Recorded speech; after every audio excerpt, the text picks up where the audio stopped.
In this quick tutorial, I will show you how to easily change the battery in a Kia Sportage key fob. This device was used on Sportages between 2014 and 2020, and it takes one CR2032 battery to run. First step is to pick up the battery, open up the key, and now look to the back. You can see there's a back piece of plastic here. We're going to actually hold on to this top piece of plastic, and coming in from where the key was, that little area that houses the key, we're actually just going to push up on this piece of plastic. And this should come off pretty easily.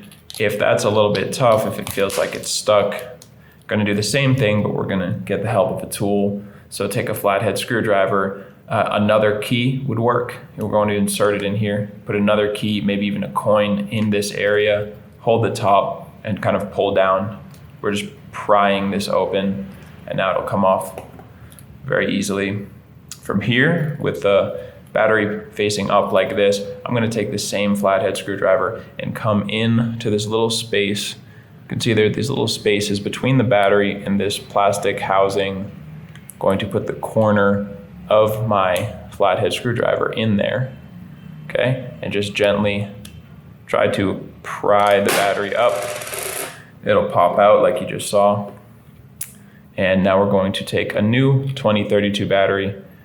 Make sure the positive side, what we're looking at right now, goes face up, and you're just going to slide it first under these two pieces of plastic and then click the bottom in. It's really easy.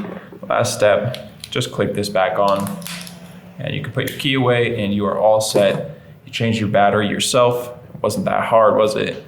I hope this helped you out, and if it did, let us know in the comment section, or you can give this video a like. And if you ever need help changing a battery for any key fob from any maker model, check out the rest of our videos here on YouTube or visit us at fobbattery.com.